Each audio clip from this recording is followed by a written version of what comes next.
Hello, everyone. Welcome to Molehill Mountain, episode 442.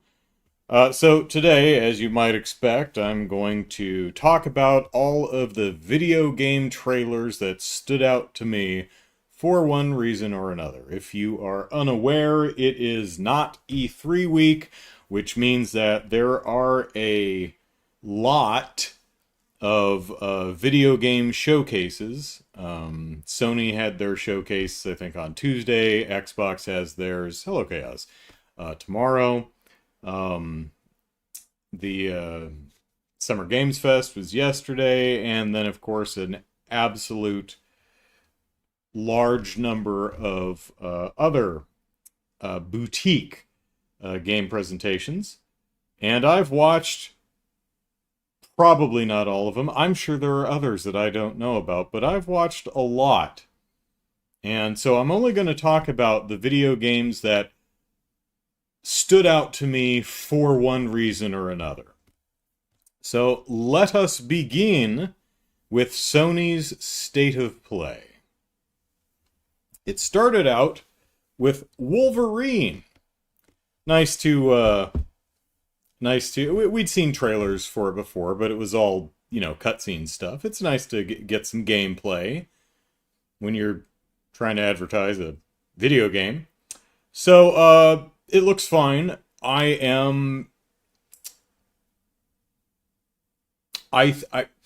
don't like its tone. I think its tone doesn't quite work, and it's going to take me a few words to explain that. I have two major concerns. One is the tone. The other is a bit easier to articulate, I think.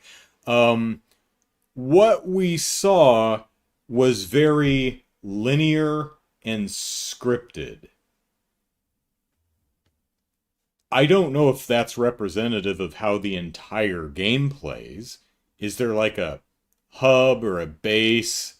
Are there people to talk to? Are there alternate paths? Are there larger areas that you can explore?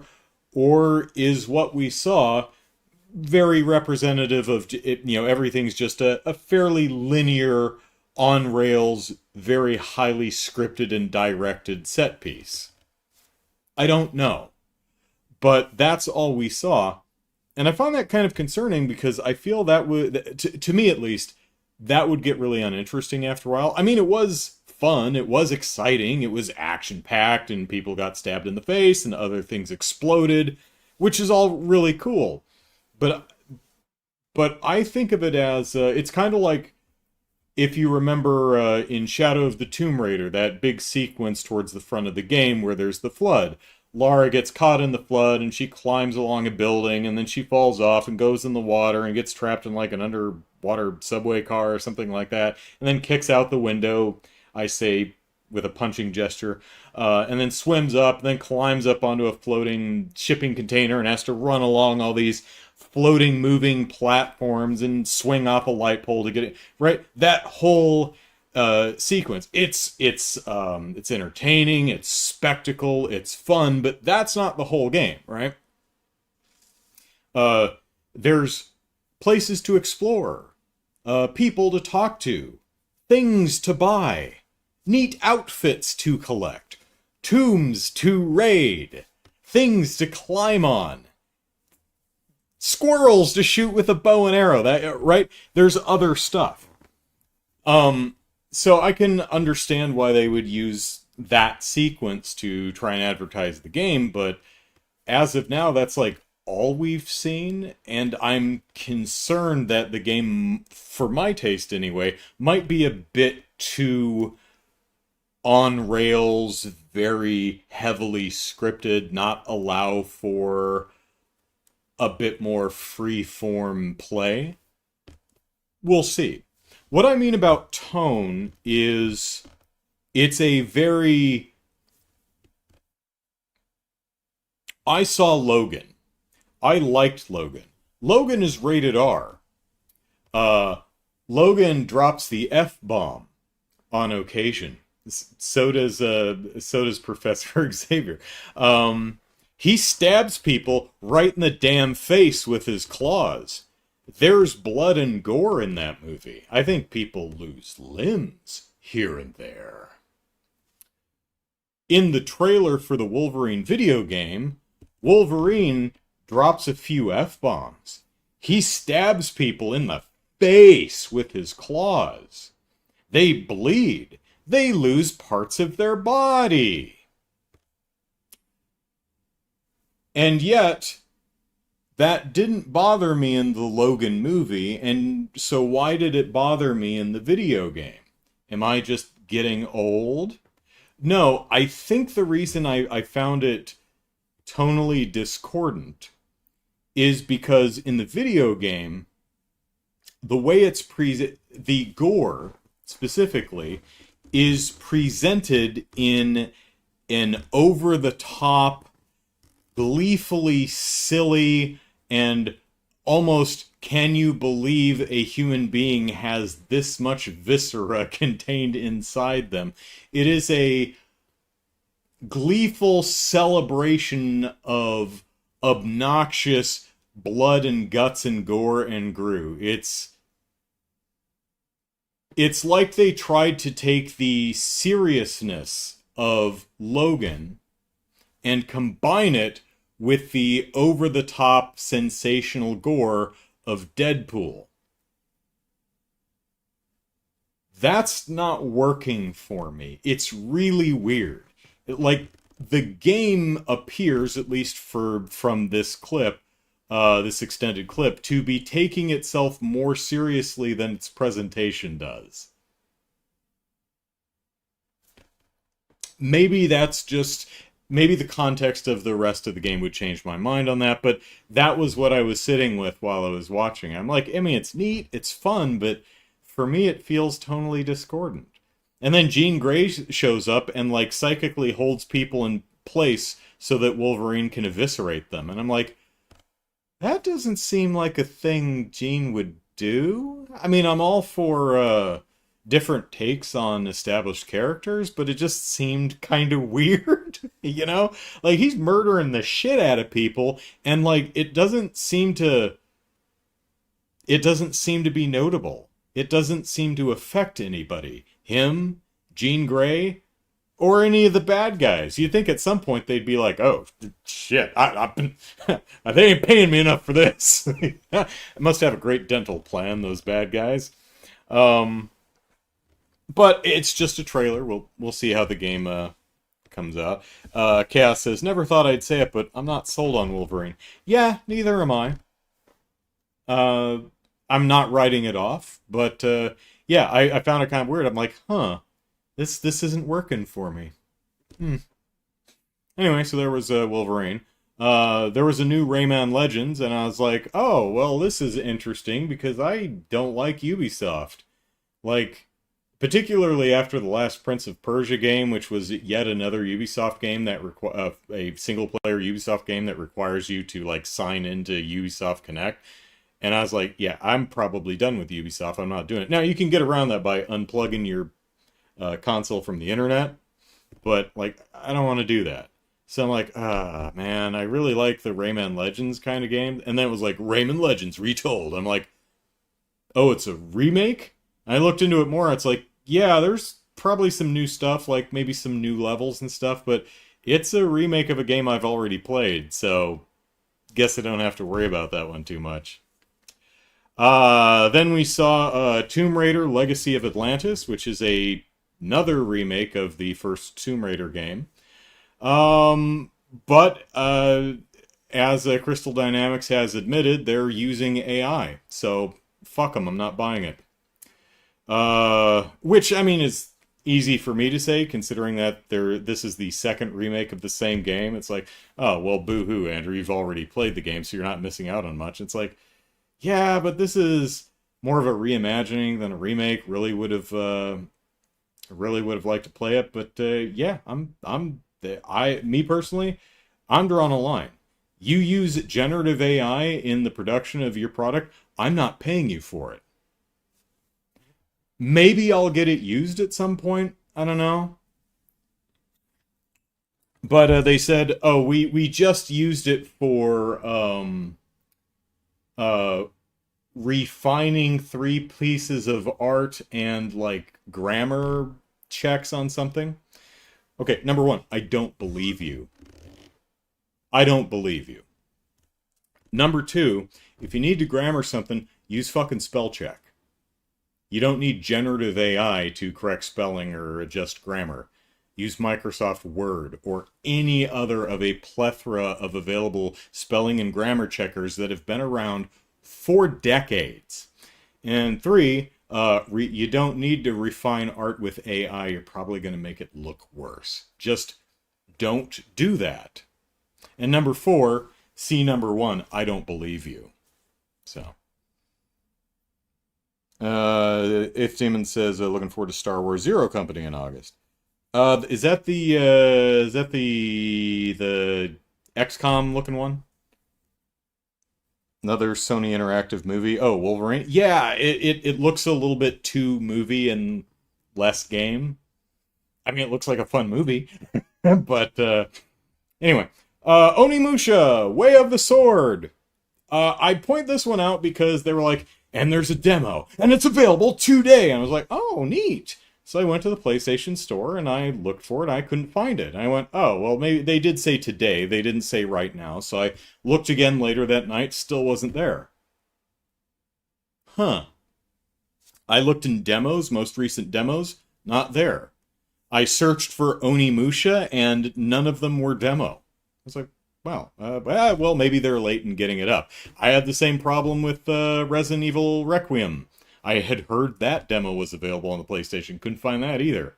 The next day, I still couldn't find it, but I'd heard people talking about it. I'm like, what am I missing here? It appears that the way they're hosting both the Onimusha and Resident Evil 9 demo is kind of similar to an unlisted YouTube video.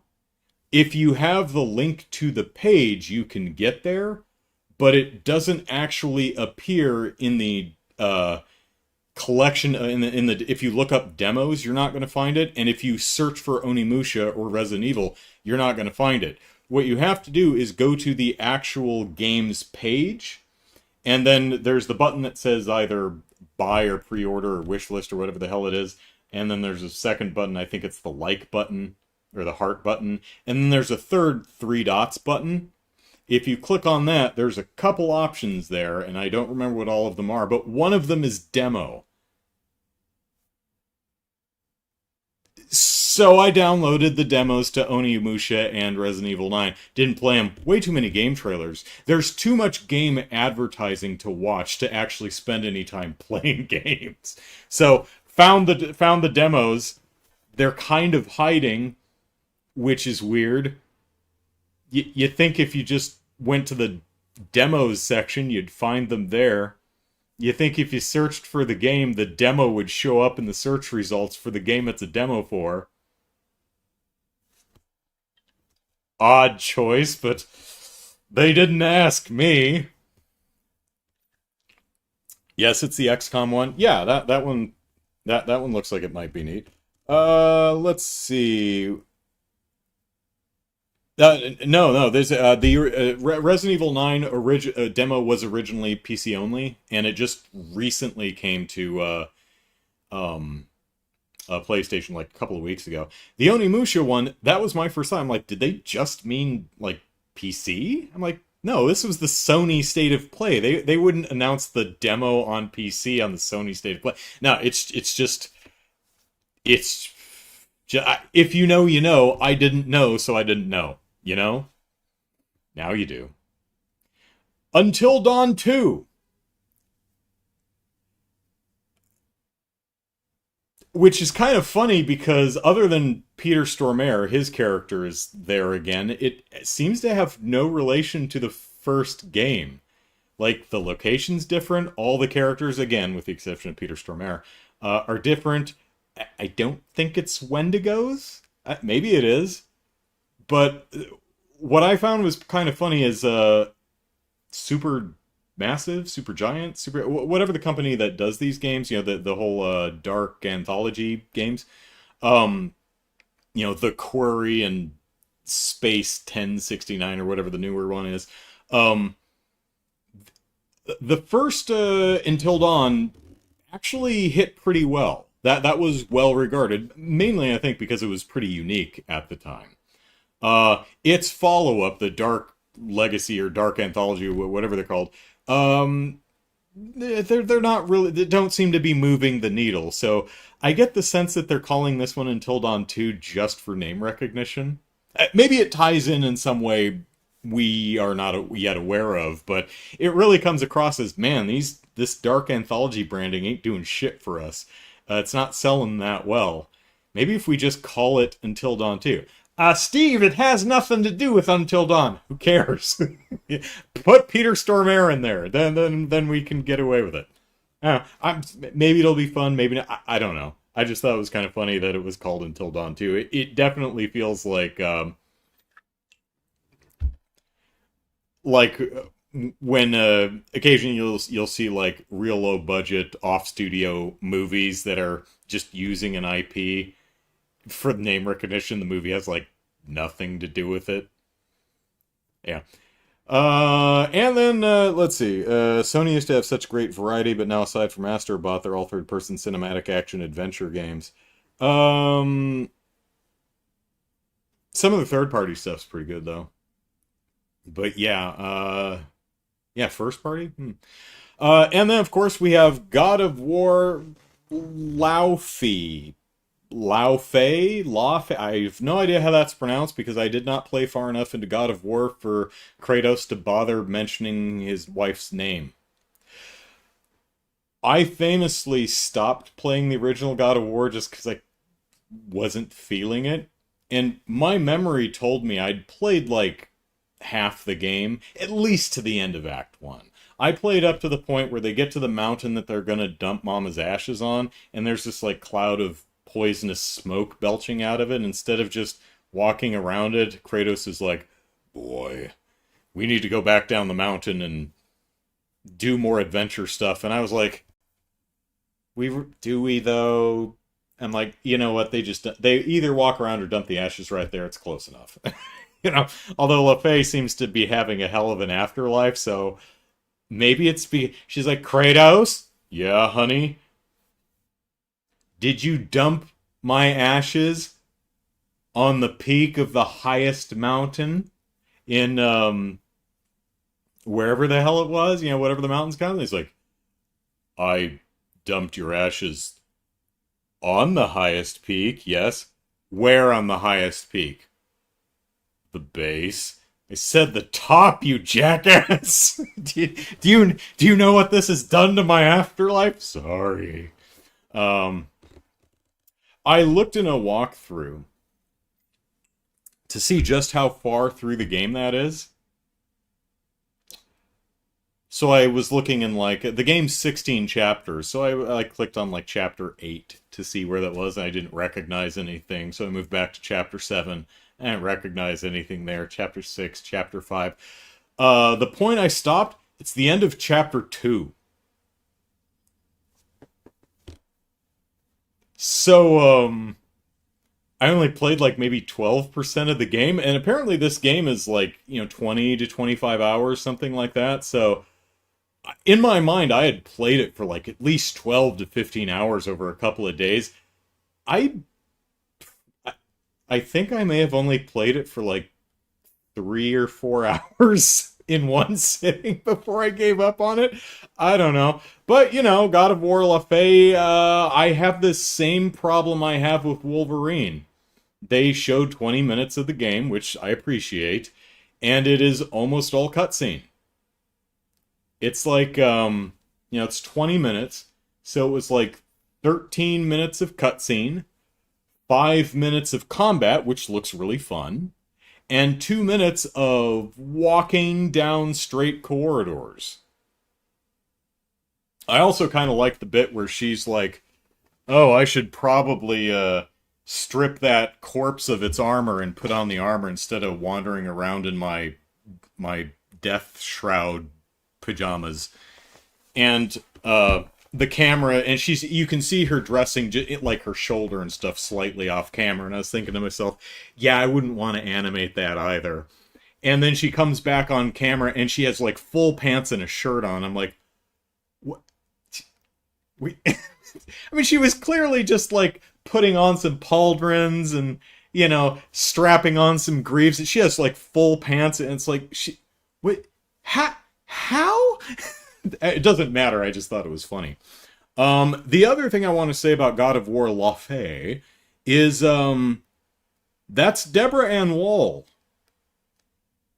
playing, Laufey, Mrs. Laufey.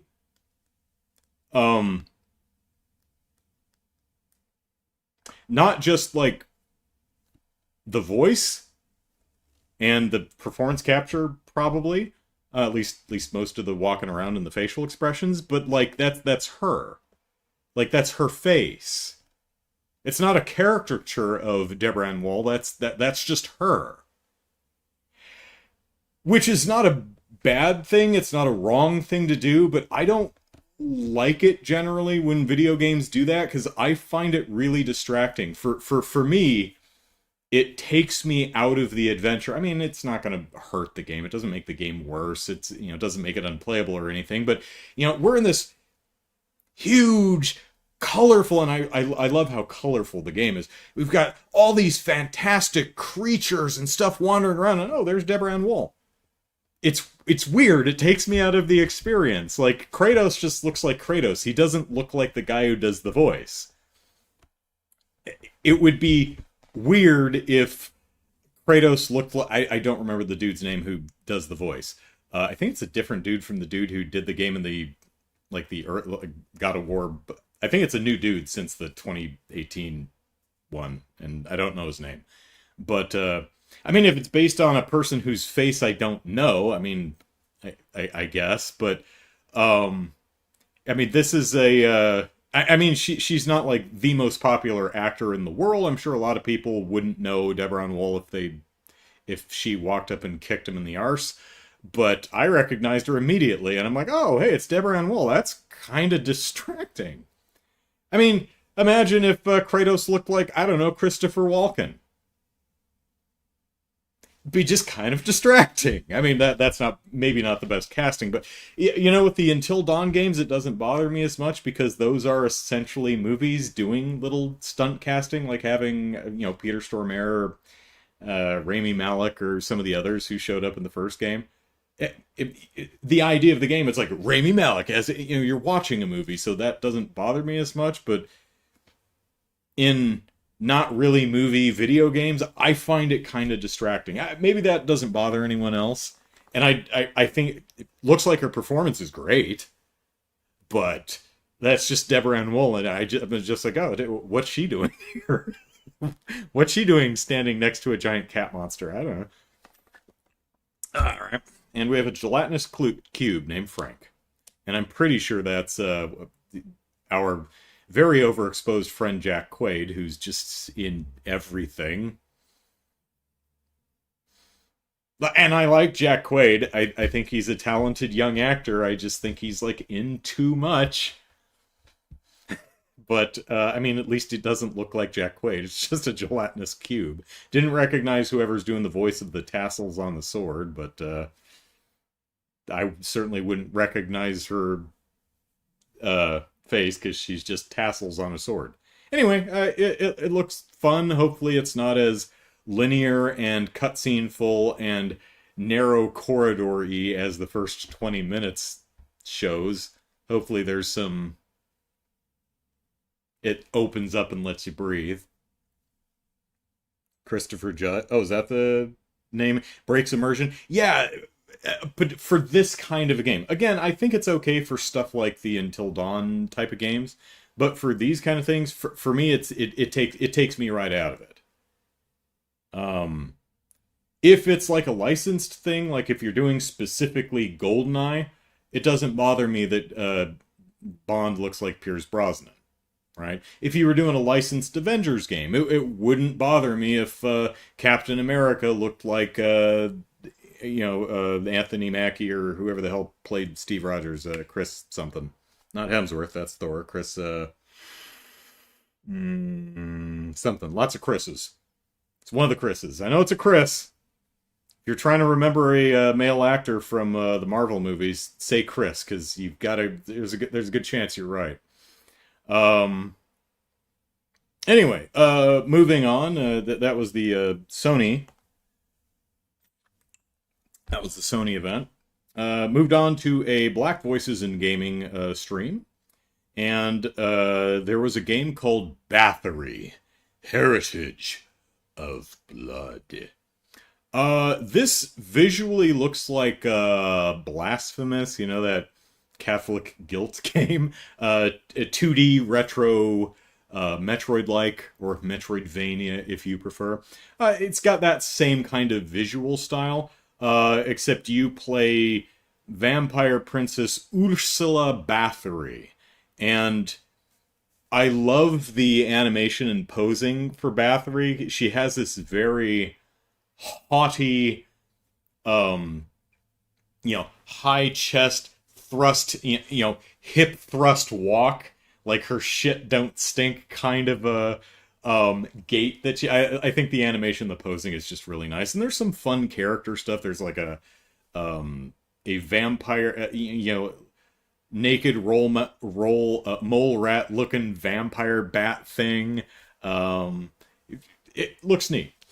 Then there was another one called Truck Coon is Supporting Me from Another World, and I thought that the title was really funny. But this one seemed like to me kind of a combination of Katamari Damacy and what was that two-screen RPG on the DS? The World Ends With You, I think it was called.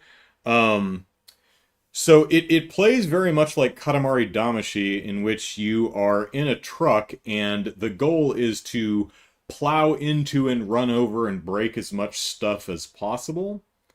Because doing that powers up some lady who's got isekai to an anime fantasy world where she needs to defeat the Demon King or something. So Truck Coon needs to just plow into shit to feed her power so that she can defeat the Demon King's hordes. That's kind of where I'm getting the World Ends With You. You're doing stuff on one screen, which is affecting the stuff you're doing on a picture-in-picture window. I just thought it was kind of a funny idea. No idea if the game's going to be any good, but I did like the title. Truck Coon is Supporting Me from Another World. Clearly making fun of some recent anime titles. I thought it was funny. Evans! That's the right Chris. Thank you, Chaos. Chris Evans. Let's see. Hemsworth is Thor. Pratt is Star-Lord. I'm sure there's some other Chris's. It's a common name. There's got to be one more. Oh, wasn't Steve What's-His-Face in Wonder Woman another Chris? It's another too many Chris's. All right, moving on to the Latin American Game Showcase, which unfortunately has the acronym LAGS. Maybe not the best acronym for video games, but it's all right. There's a game called Tenebris Somnia, which is a retro-styled horror adventure. It gives off very Clock Tower vibes. 2D retro pixel art, kind of a wander around the environment with a search for clues and keys and shit while gooey monsters try to get you. But the big gimmick for this game is it has live action FMV cutscenes, which I think is utterly adorable. And I also, you saw this game, there was an interview with some of the developers behind the game on the Day of the Devs stream later in the week. And they looked in the camera and they pointed, they're like, all of this live action FMV stuff is all practical or digital and, quote, and absolutely no generative AI. And I appreciate that. They could be lying. I have no idea. But at least they can read the damn room. You keep seeing... we've had what, three separate videos of like commencement speeches at college graduations of these dipshits being brought in, then they start extolling the virtues of AI, and all the kids start booing them, and they seem genuinely confused. They're like, "What?" But but all my CEO and investor and tech bro friends love this. Someone doesn't like generative AI? What? What? Are you telling me keeping my head firmly ensconced in my ass is a bad thing? Wow, I must have missed out on some stuff. So whether they're honest or not, at least they can read the room, and the game looks neat. Also on that showcase was something called Desktop Explorer, which is a haunted desktop puzzle game hosted by a parody of Clippy from the 90s Microsoft applications. Um, I got real. It seems to be trying to do kind of the fourth wall breaking kind of stuff too. And doing weird horror kind of stuff. It's like, oh, something's breaking the fourth wall. It kind of reminded me of oh golly, what is it called? Home help hotline something. There's this home safety hotline is something like that. Basically, there's yeah, I've got some eldritch horror infesting my basement. Can you help? And it's like, yeah, put out a bowl of milk and then leave the house and set it on fire. it's, that's the only thing you can do. Um, so that looks kind of cute. Chris Pine, there you go. Lots of Chris's. Hey, Chicago.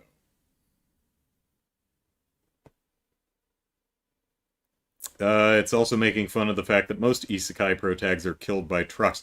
I don't know if that's like one of the gimmicks of this game. Like if the gal who gets isekai'd was like clobbered by the truck, the titular truck coon, and now she's like psychically tied to it or something. Maybe that sounds like something.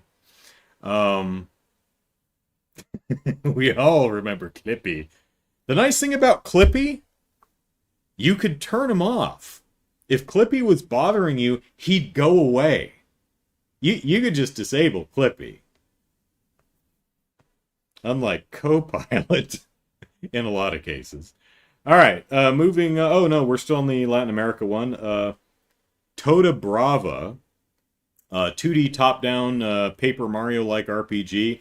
It's got a fun cartoon aesthetic. You play like a little.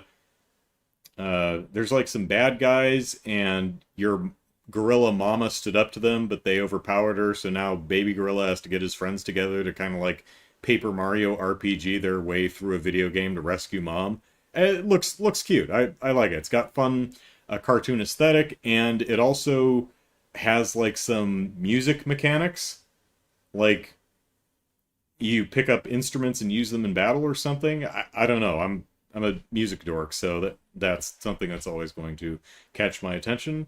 And then there's The Outer Frame, an investigative mystery game. You sit in a room with a cork board and use tools to investigate, and then perform a cover-up, seemingly.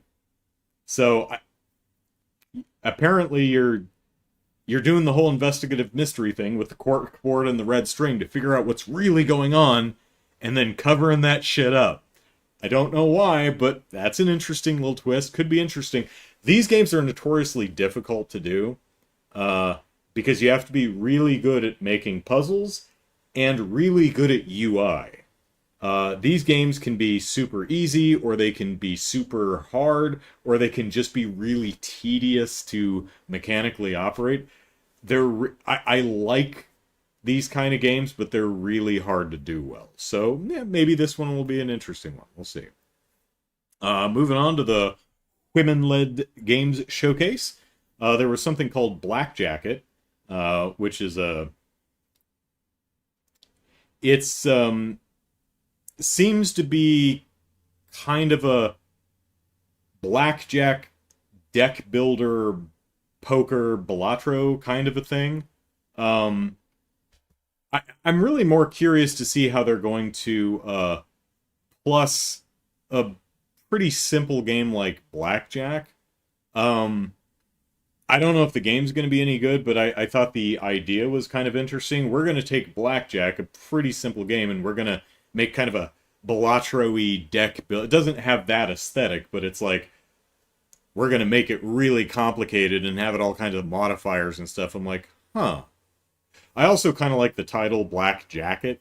It makes me think of both fancy suit jacket, kind of high class casino wear type of thing, but also straight jacket, like you're trapped in this kind of gambling game. I don't know. The vibe struck me. And also in that showcase was called a game called Letter Lost. Um, this is a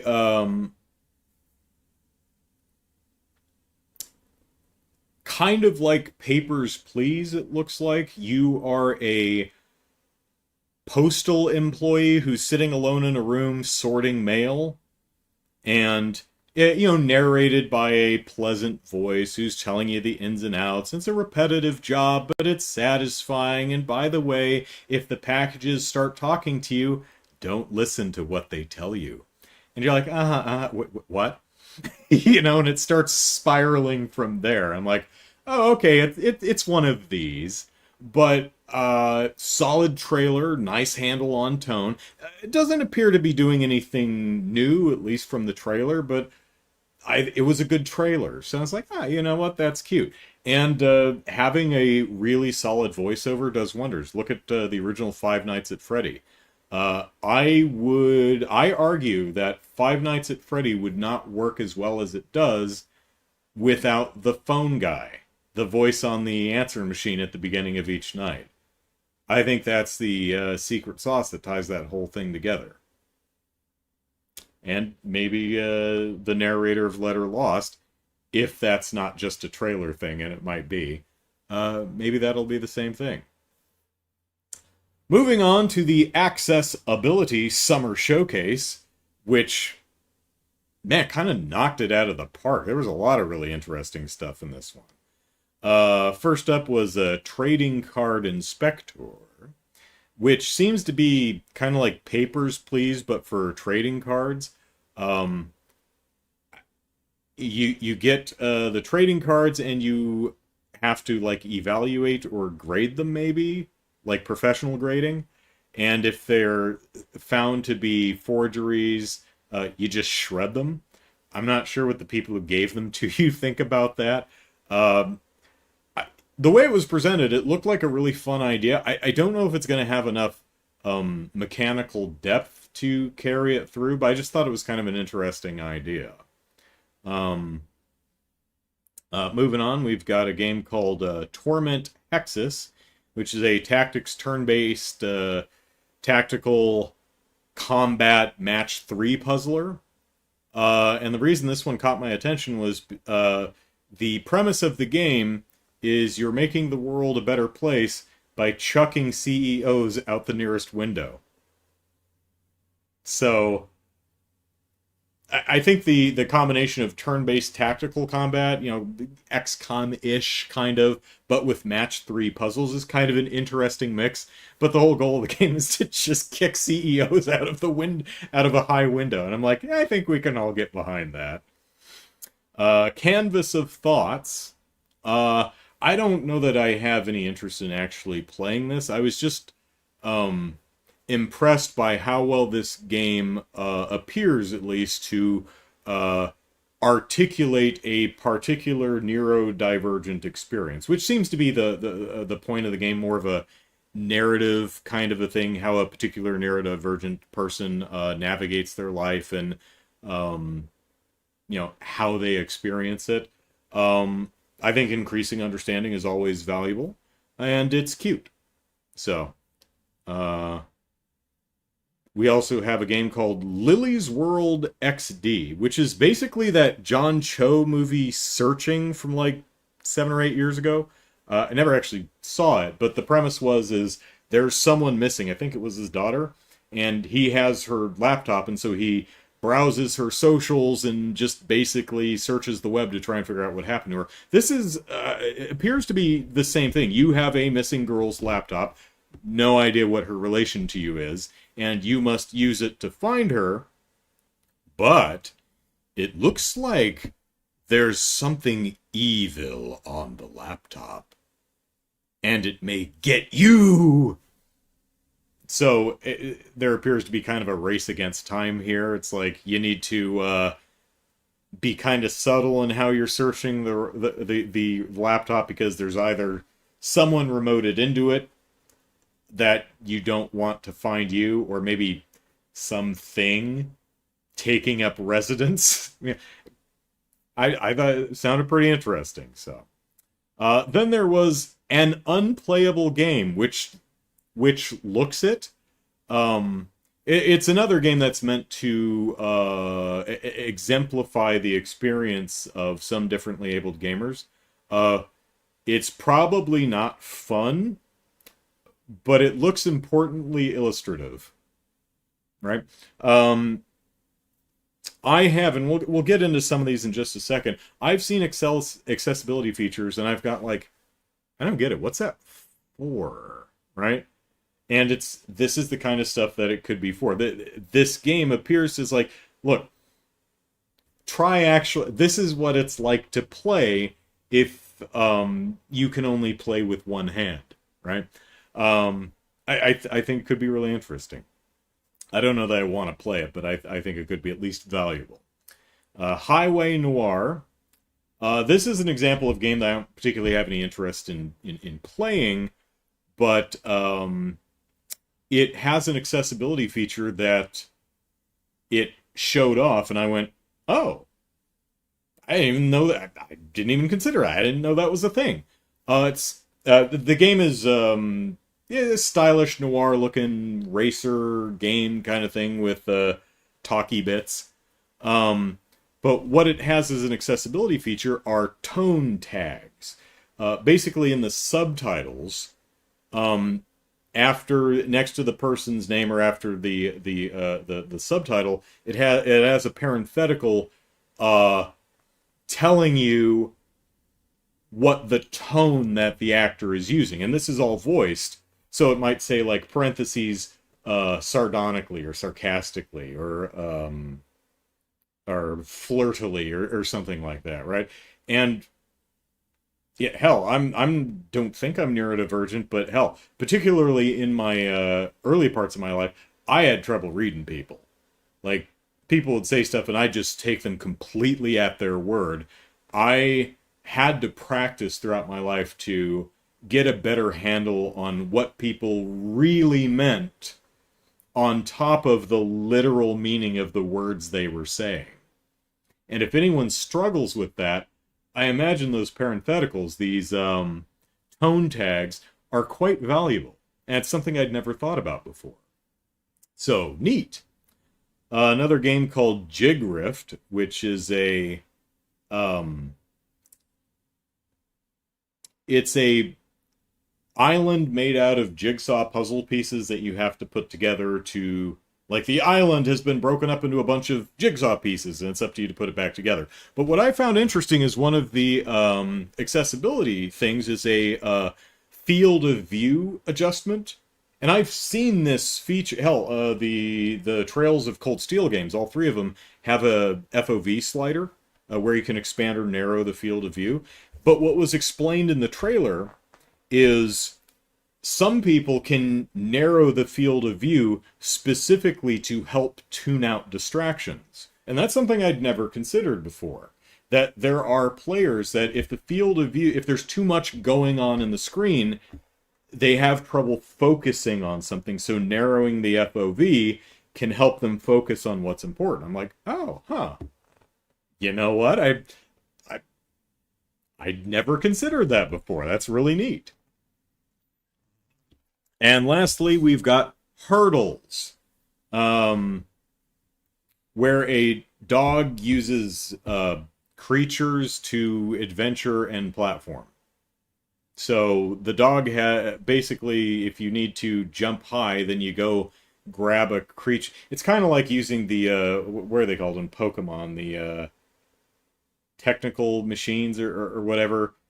You know, you can't just get an axe to chop a bush. You have to go get a Pokemon that has the slash thing. Kind of the same thing. The dog has to go grab a creature that can do the thing it needs to do to move through the environment or mount the obstacle or whatever. But what caught me about this is that all of the accessibility features that can be that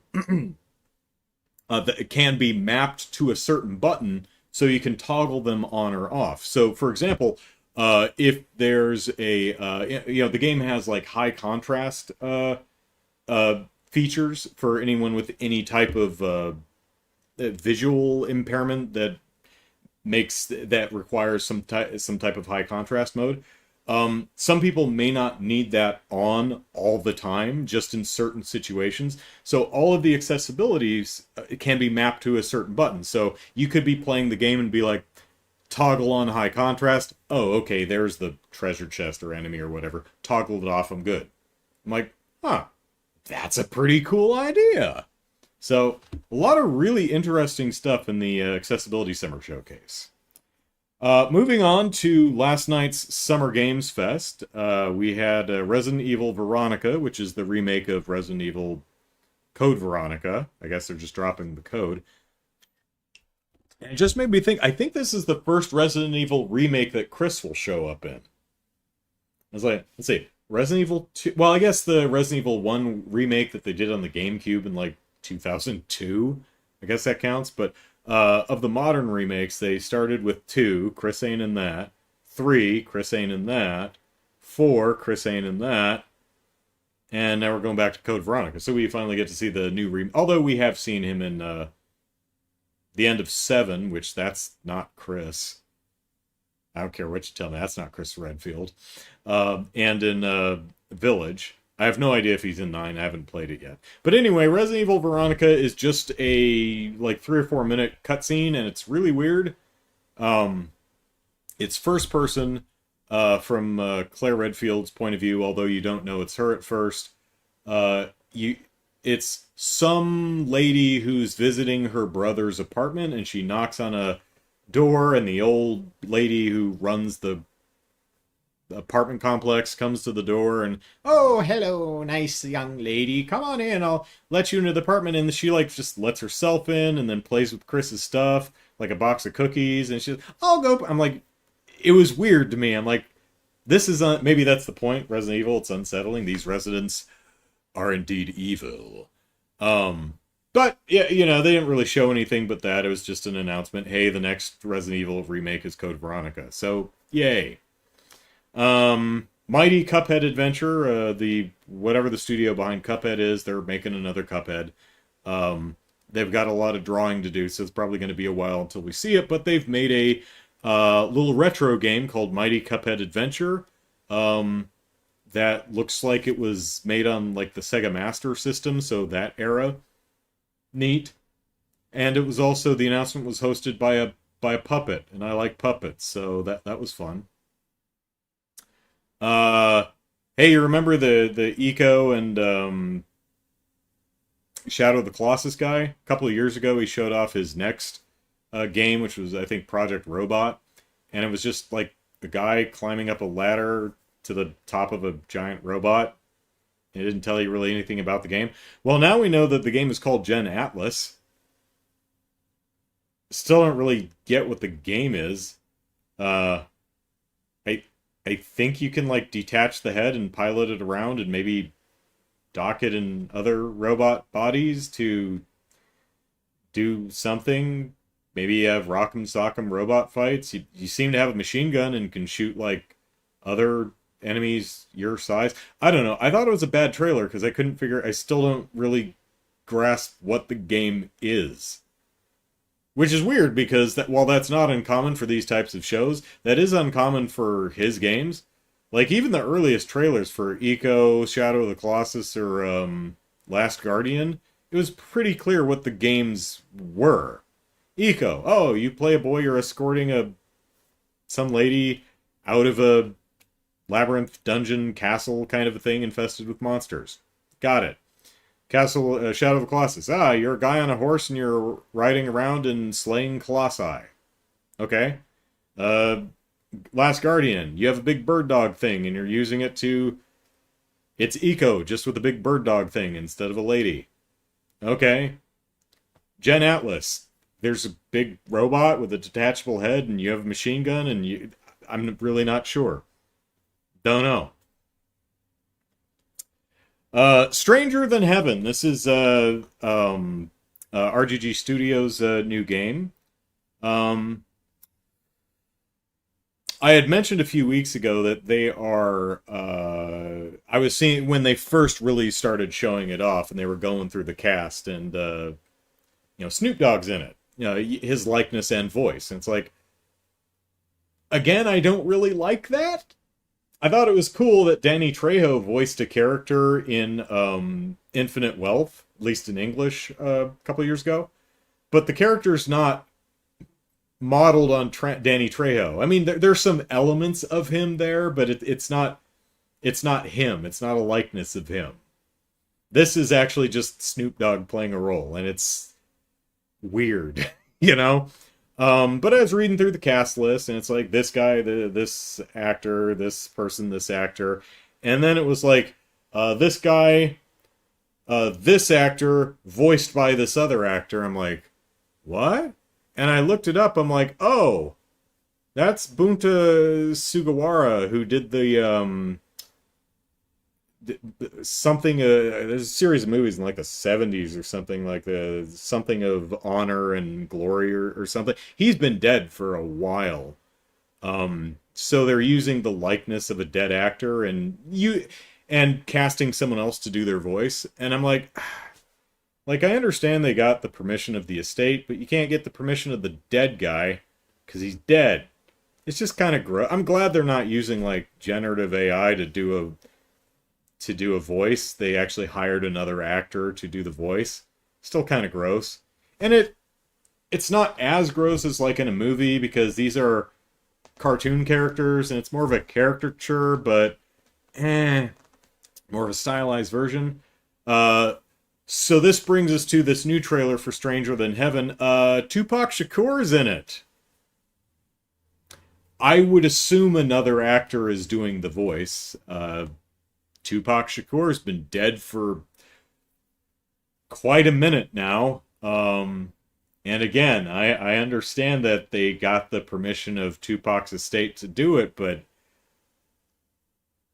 I really wish they wouldn't. Just kind of gross. Like, we're not going to forget either of these people. They have a legacy. You know, Tupac's music still exists. Sugawara's film legacy is still around. I don't know. It's distracting and it's gross. I don't like it. They appear to be doing it as ethically as you could possibly do this. So that's something. I still would prefer they just don't. The Onimusha game, the lead, the character Musashi, whatever his name is in Onimusha, is clearly based on Toshiro Mifune, but it's not Toshiro Mifune. It's just influenced by the types of performances he gave. It's not him, right? This is actually Bunta Sugawara and Tupac Shakur. And I find it a bit distasteful and gross, to be honest. Again, not my call, but I do wish they'd stop that. Jared says it's supposed to be an homage. I mean, that's it feels less because this is a product that they're selling. It feels exploitative and gross.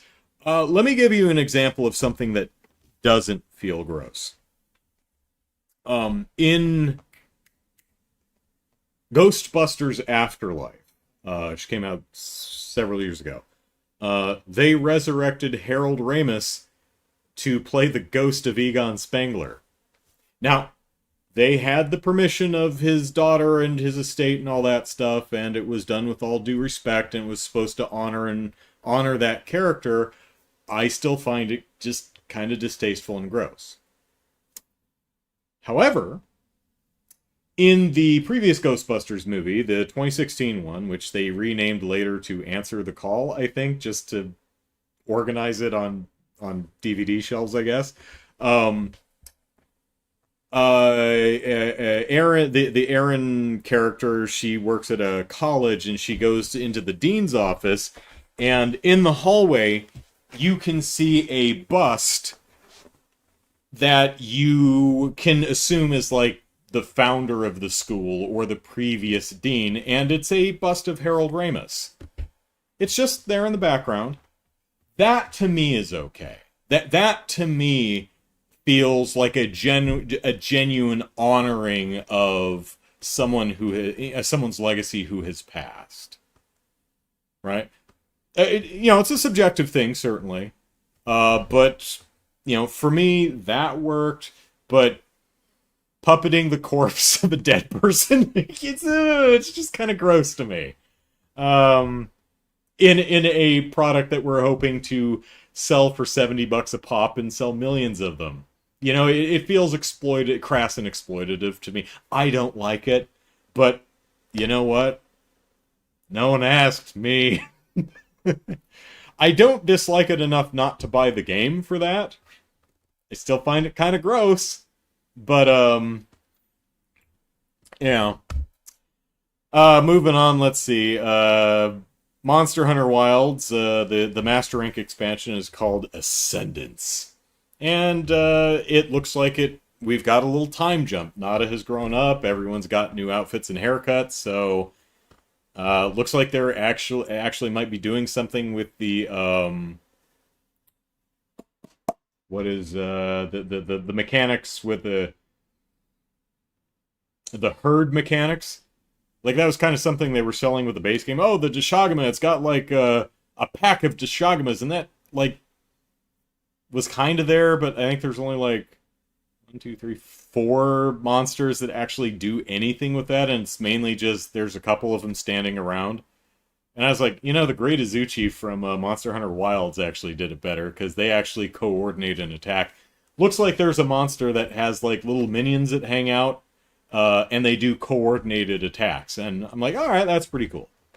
So, yay, Monster Hunter, it's coming out in 2027. I would assume probably by the end of the fiscal year.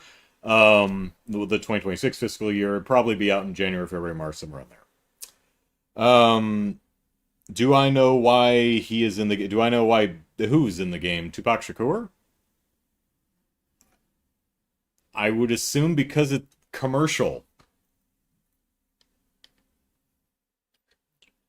I mean, it's possible that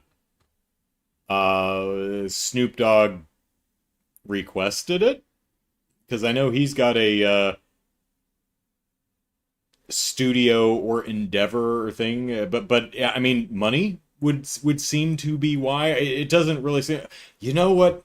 I miss my friend, and you know what I think would truly honor my long dead friend? Is if we puppeted his corpse in a video game. I maybe that was part of it, but I think it's mostly just money. It's stunt casting, and just kind of gross. So Snoop asked, cool. Snoop doesn't own it, like, if I die, I don't really care if my sister says it's okay if anyone can do that, because it's not her call, unless I specifically left her permission that she could make that call. And if Tupac Shakur did, which I don't believe for a minute, okay, cool. I know James Earl Jones, from what I hear, actually signed off on his likeness, or at least his voice, to be digitally recreated in posthumous Darth Vader performances and stuff. Still find that kind of gross, but I mean, he said he was okay with it when he was alive. So, it does, again, this is a me thing. Snoop saying it's okay, that doesn't make it less gross to me. I'm not, casting I don't intend to cast aspersions on anyone involved. I recognize that, not everyone sees it this way. I'm just articulating how I see it. I think it's distasteful and gross. I'm not going to slap anyone over it. Like if I like if I met Snoop Dogg for lunch, I wouldn't like slap him and say that was really crass, dude. I don't hit people anyway, but also apparently tall dude. He was a head taller than Jeff Keighley and the other two guys on stage. I was like, damn, Snoop Dogg's a tall guy. Or Jeff Keighley and the other guys are really short. Or they're slightly short and he's slightly tall and it just made him look taller.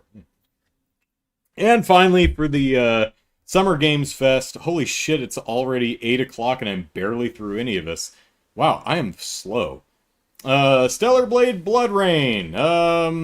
Yay, more dress up. I've been concerned about this because the guy who runs Shift Up is like all in on the AI train, so, and looking at the trailer, it looks very what we used to call bull shots. You remember like Jesus, what was it? Killzone from back on the PS3. Oh man, that trailer looks amazing. Yeah, it looks like bullshit to me. Or the what's the Ubisoft game? The hacking one. It's Snoop. It wasn't Snoop Dogs. It was something to do with Watch Dogs. That was also bullshit. This is definitely a concept trailer, and it looks like it. It looks like, they're doing something along the lines of adding the DLSS5 slot filter to it. And I hope that's not the case. Because I really liked Stellar Blade. I thought it was fun. And I'm looking forward to a sequel. But if that company is all AI, all in on AI as the whatever the dude's name is, I don't remember his name, seemed to impart, then yeah, it's going to be another one that I skip. Puppeting someone's dead corpse? Yeah, I mean, distasteful, but I'll still play the game. You use generative AI. It's unethical. I'm not gonna. It's same reason I didn't buy a similar reason I didn't buy the RGG Studios Yakuza 3 remake. Because they knowingly hired a sex pest to use his likeness and voice and performance for a particular character, replacing a character that they already had in the original game. And the first time I heard that, I was like, oh, that's unfortunate that it turned out that way. And then they were like, oh, no, we did that on purpose. Oh, well, that's horrible. I'm not buying the game now. So, ugh. Let's see. Yeah, what the hell? Let's speed run. Day of the Devs. There's a game called Mr. Records, which is a Rhythm Heaven's rhythm game matched with a store management sim, which might be kind of interesting. I don't know. That might keep my eye on that one. Moving on to the Southeast Asian Games Showcase, which was abbreviated SEA Games, SEA, Southeast Asian SEA Games, which is better than LAGS, which was the Latin American one. It's like, SEA Games, that sounds nice. LAGS is just a word you don't want associated with video games, but whatever. Am I Nima? This kind of this feels like a reverse Slay the Princess, where you, the protagonist, are navigated to a princess who's chained in a basement. And you're like, and the narrator's like, she's bad. You should stab her in the face. Am I Nima kind of flips the script. You're actually like playing the princess. So you're a girl who is locked in a basement and has to convince her mom, who's locked her in the basement, that she's really her daughter Nima, so Mama let her out. And you explore the environment, and it seems to be kind of a adventure game where you search the environment and you gather words that you can use to associate in your brain in certain ways to get other words that you can use to take your mom's test to convince her to let you out of the basement. And it's kind of a, are you Nima? Are you something else? Are you something dangerous? You don't know. I would imagine there's probably something horrific going on, or the game probably wouldn't be that. It's like, no, your mom's just crazy. Oh, well, that's maybe less interesting. Anyway, mechanically, I don't know how interesting the whole word association thing is going to play from a gameplay mechanic standpoint, but I like the premise. I think it's kind of fun. I like the aesthetic. I think it looks nice. So, let's see. Moving on to the Wholesome Direct. Nothing really caught my fancy. That's typically how it goes with the Wholesome Directs. Just the wholesome, just casual games. Usually not my thing. Story Rich Showcase. I was going to be surprised if anything ended up on my list, because these would probably be mostly visual novels. And yeah, visual novels and visual novel-like games. But there was one that stuck out. It's called Wicked Delights. And the trailer could have been better at selling what it is, but what I was getting is that it's another Rhythm Heaven-like horror game, but it has a bunch of different art styles and a kind of an interestingly macabre sense of humor. So I was intrigued. So the trailer could have been better, but not a complete failure. Moving on to the Green Games Showcase, there was a game called Doomsday Diner, in which you manage a hot dog diner in the post-apocalyptic future. And I just thought the gameplay loop was funny because you get customers, you make them hot dogs, and occasionally you get raiders, the post-apocalyptic raiders coming in and trying to mess up your stuff and kill you and burn down your shop, and you have to fight them. And then once you've successfully killed all of the raiders, you have to clean your restaurant, your diner, because, health codes, I guess. And then you recycle the bodies of the raiders to make tomorrow's hot dogs. I don't think I have any interest in actually playing this. I just thought the gameplay loop was funny. Moving on, we had the Gaming Pride, GAY Gaming Pride Parade. One game was called Riz Dungeons, Skeleton Key to My Heart, which is looks like kind of a basic dungeon crawler, but the concept is the protagonist is weak. So instead of fighting, she romances all of the monster girls to recruit them and have them fight in her stead. While and I guess the loop involves managing jealousy and strategic breakups. And another game that I'm probably not gonna play, but I do find the concept pretty funny. Then there was another one called Spill the Beans, which takes place in a coffee shop.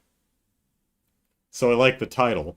Remember when I was talking about, as a kid, I always thought it would be fun to have a murder mystery where the murderer was the detective who spends the episode just pinning their murder on someone else.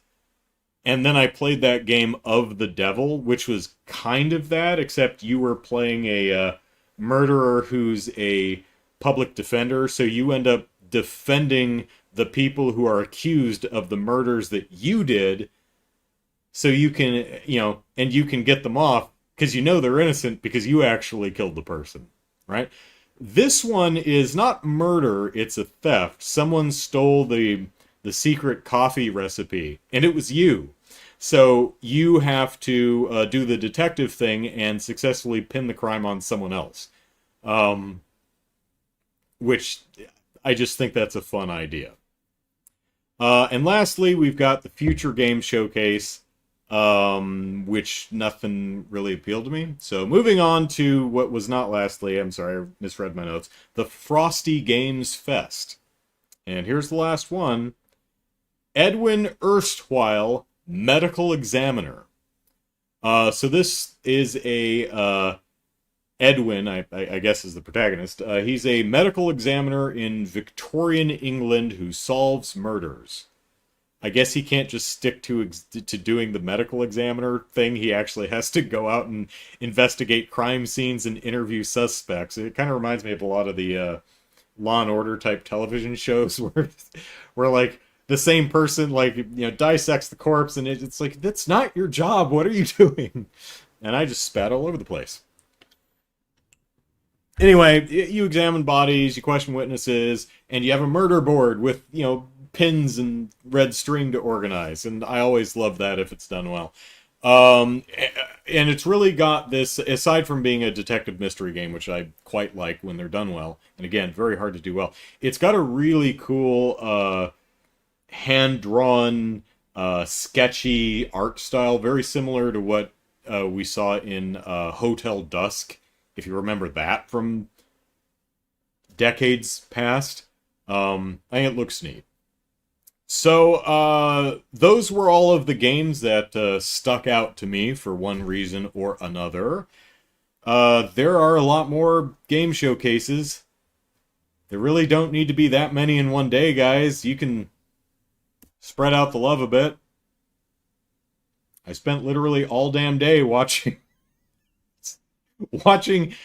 hours of this stuff. I really don't need to do this to myself, but do you need to have them all in the same day?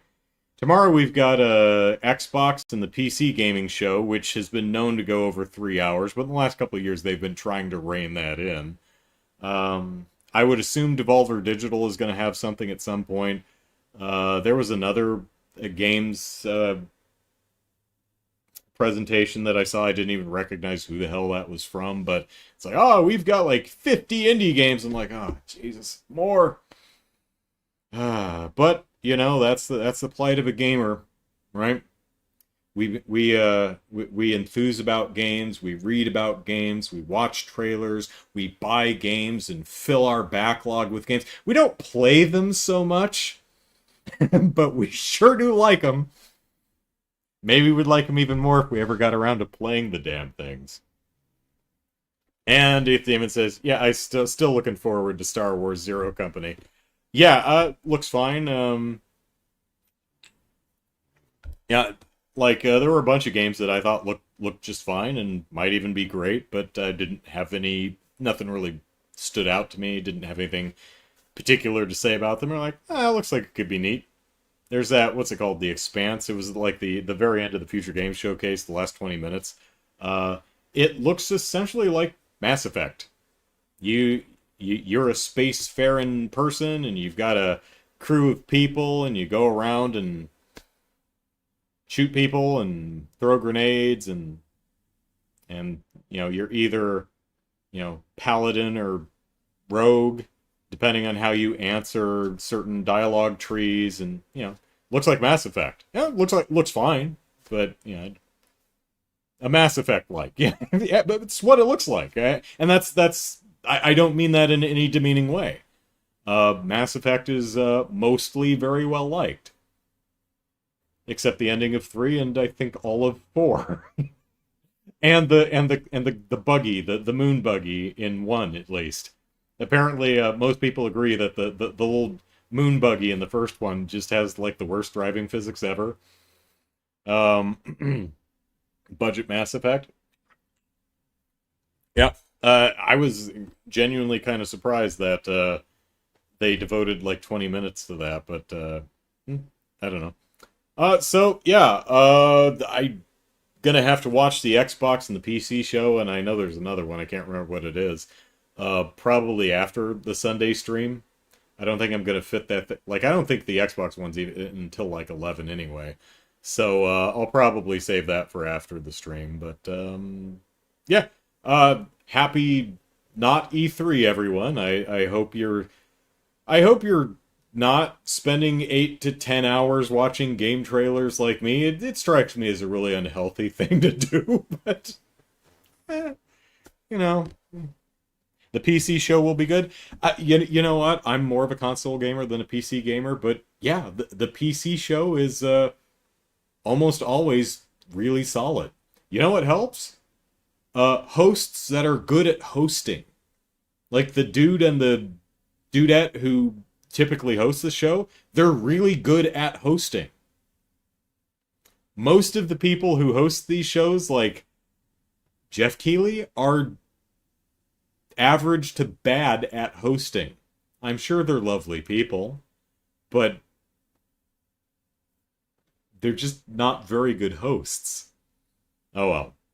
Alright, that is it for me. I am going to have dinner. So, Matthew, or Eighth Demon says, I'll be at D&D while the Xbox press conference is on. Okay.